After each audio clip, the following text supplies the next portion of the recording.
Le thème de ce soir, c'est n'éteignez pas la lumière qui est en vous. N'éteignez pas la lumière qui est en vous.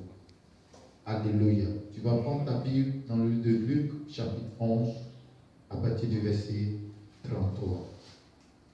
Voici ce qui est écrit.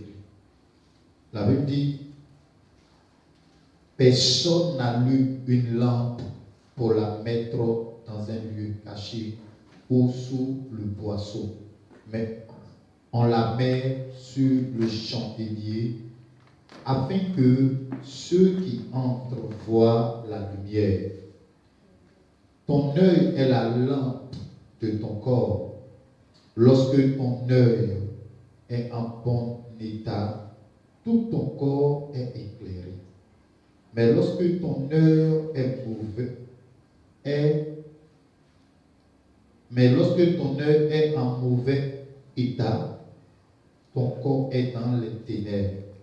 Prends donc garde que la lumière qui est en toi ne soit ténèbres. Si donc tout ton corps est éclairé, n'ayant aucune partie dans les ténèbres, il sera entièrement éclairé comme lorsque la lampe éclaire de sa lumière. Alléluia. Donc ici, c'est Jésus qui parle. La Bible dit que Jésus donne une parabole. Et la parabole dont il donne, il parle de la lampe. Il dit qu'on n'allume pas une lampe pour la mettre sous une table, mais on allume la lampe pour la mettre sur la table ou bien sur le chandelier. Alléluia. Lorsque nous achetons des ampoules, nous ne la mettons pas en bas, mais nous la mettons en hauteur pour que ça puisse éclairer. Alléluia. Et le thème dit, n'éteignez pas la lumière qui est en vous. N'éteignez pas la lumière qui est en vous. Il dit que lorsqu'on allume la lumière, on la met sous le chandelier afin que ceux qui entrent voient la lumière. Donc si tu allumes ta lampe, tous ceux qui rentrent là peuvent voir cette lampe-là éclairée. Et ils te voient également et tu vois tous ceux qui entrent dans ta maison. Alléluia. Il dit ton œil est la lampe de ton corps. Et nous savons que si une personne est aveugle, qu'est-ce qui peut se passer? La personne ne voit pas. La personne est dans l'obscurité. Alléluia. Donc, le Seigneur dit que notre lampe, que nos yeux représentent une lampe pour nous. On se comprend? Il dit, lorsque ton œil est en bon état, tout ton corps est éclairé. Donc, si ton œil est malade, tout ton corps ne peut pas être éclairé. Amen. Et le dimanche, je vous ai dit que l'effervescence des fêtes, ne vous laissez pas aller par l'effervescence des fêtes, mais de demeurer dans la présence du Seigneur. Et ce soir, le Seigneur me charge de vous dire, n'éteignez pas la lumière qui est en vous. Pourquoi?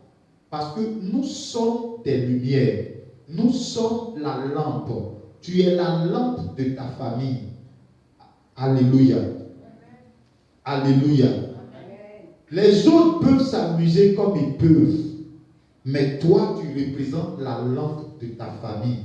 Et si toi-même, cette lampe que tu es, si elle s'éteint, ce qui veut dire que ta famille sera dans l'obscurité. Parce que toi, la lampe, tu as décidé de ne pas jouer ton rôle de lampe. Alléluia. Tu es la lampe de tes enfants. Tu es la lampe de tes parents. Tu es la lampe de tes frères et sœurs. Alléluia. C'est pourquoi ce soir, il faut que tu continues de briller en tant que lampe. Amen. Tu dois continuer de briller en tant que lampe. Et tu ne peux pas briller si tu n'es pas enflammé de la vie de Dieu. Ce qui nous amène à prier, c'est la vie du Christ, c'est la vie de prière, c'est la vie de consécration, c'est la vie où, bien aimé, tu cherches la face du Seigneur. Lorsque une personne arrête de prier, sa lampe diminue. La lumière de sa lampe diminue. Lorsque une personne arrête de méditer la parole de Dieu, la lumière de sa lampe diminue. Or, le Seigneur nous dit que la lampe là, elle est censée éclairer partout. Et afin que cette lampe là soit une bénédiction. Donc Dieu veut que nous soyons une bénédiction d'abord pour nous-mêmes, pour nos enfants, pour nos parents et pour notre entourage. Alléluia. Et c'est Jésus qui donne cette parabole. C'est Jésus qui donne cette parabole.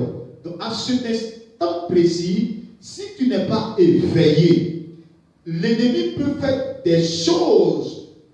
Et la fête que toi-même tu es en train de dire, fête là, tu ne vas même plus fêter. Parce que toi, la lampe, tu es éteint. Et ce qui se passe, tu ne peux plus voir. Alléluia. Il faut que tu voies. Il faut que tes yeux spirituels voient. Parce que le Seigneur dit, si tes yeux sont en bon état. Or, quand il parle des yeux, il parle d'abord des yeux physiques, mais il parle aussi des yeux spirituels. Si tes yeux spirituels sont en bon état, l'ennemi ne peut pas te surprendre. L'ennemi ne peut pas surprendre ta famille. Bien-aimé, ce soir, le Seigneur me charge de te dire de ne pas éteindre la lumière qui est en toi. La lampe qui est en toi ne doit pas s'éteindre. Alléluia. Alléluia. Si tes frères et sœurs sont en bonne santé, c'est parce que tu pries. Si tes enfants sont en bonne santé, c'est parce que toi, la lumière, tu continues d'éclairer. Et ce soir, le Seigneur me charge de te dire de continuer d'éclairer, de continuer de prier au nom puissant de Jésus-Christ. Alléluia. Il dit au verset 35, il dit, prends donc garde que ta lumière qui est en toi ne soit pas ténèbres. Nous avions déjà la lumière en nous.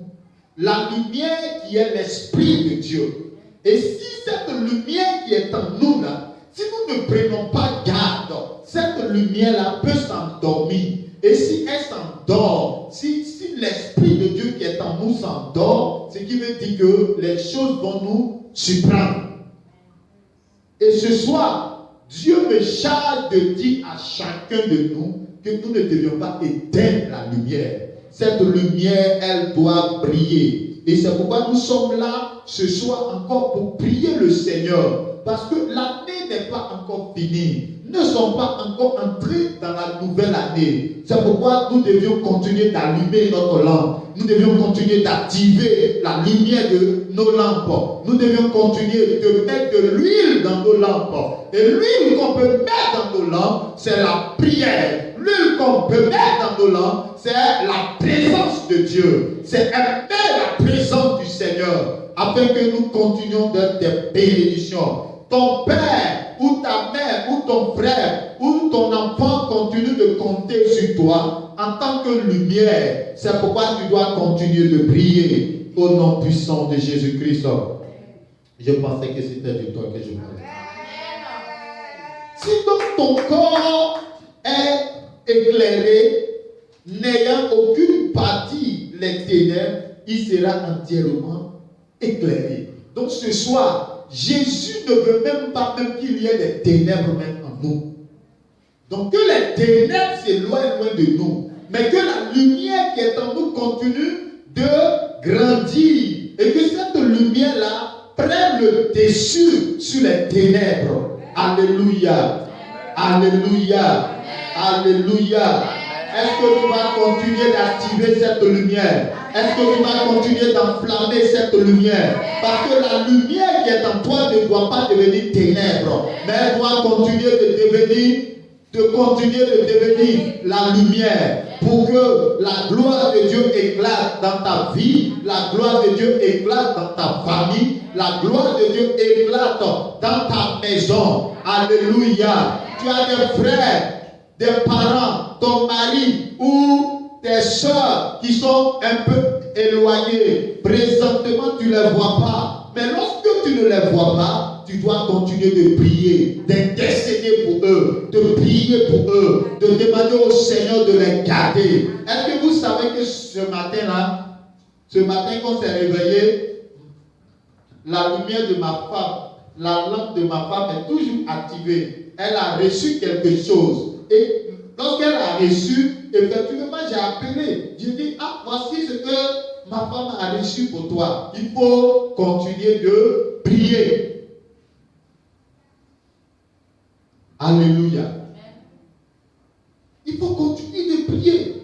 Parce que si ta lampe est éteinte, l'ennemi va te surprendre.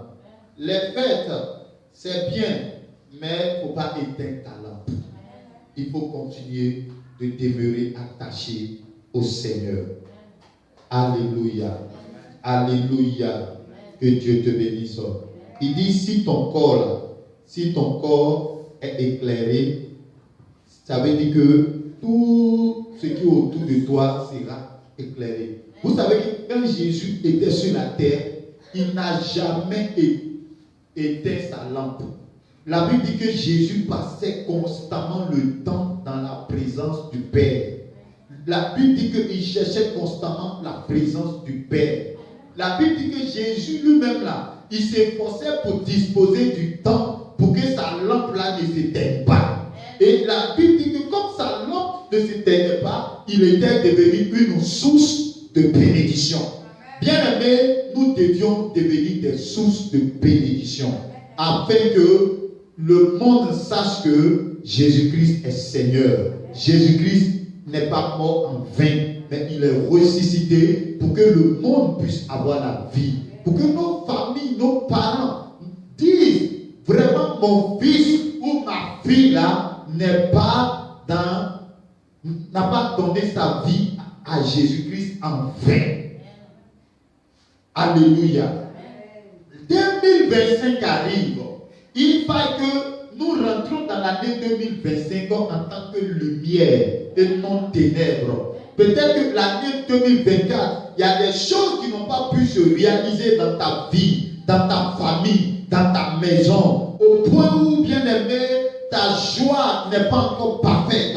C'est pourquoi tu dois demeurer dans la présence de Dieu pour que cette lampe soit activée et que la lumière soit éclairée, que l'Esprit de Dieu te dirige, t'oriente vers ce que tu dois faire pour que tu puisses percer. Parce que la gloire de l'Éternel est en train de descendre sur cette nation. Et cette gloire-là doit te localiser, doit te toucher. Cette gloire doit toucher ta vie, doit toucher ta famille. Bien-aimés, c'est pourquoi nous devions continuer d'allumer nos lampes, afin que cette lampe-là nous permette d'être des sources de bénédiction. Alléluia, alléluia. Bien-aimés, la Bible dit que dans les difficultés, Joseph n'a pas cessé de prier. Il continuait de prier. Je ne sais pas, même si tu traverses des difficultés, tu dois continuer de prier. À force de prier, les difficultés vont prendre la fuite. À force de prier, tu vas devenir une source de bénédiction. Et les ténèbres vont finir par se soumettre. Les ténèbres vont finir par prendre la fuite.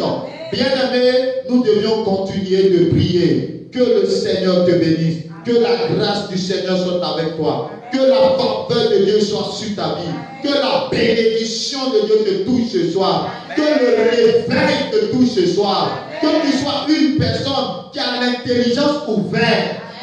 Alléluia. Je veux parler un peu sur l'intelligence ouverte. Tu dois avoir ton intelligence ouverte. Tu ne dois pas faire les choses comme les autres.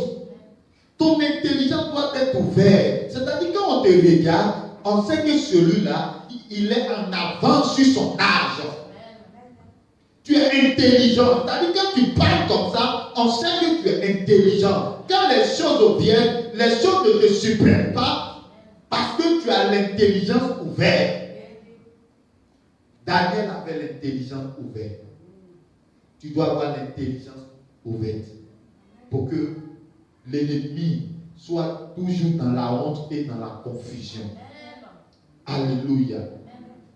Que cette grâce tombe sur toi.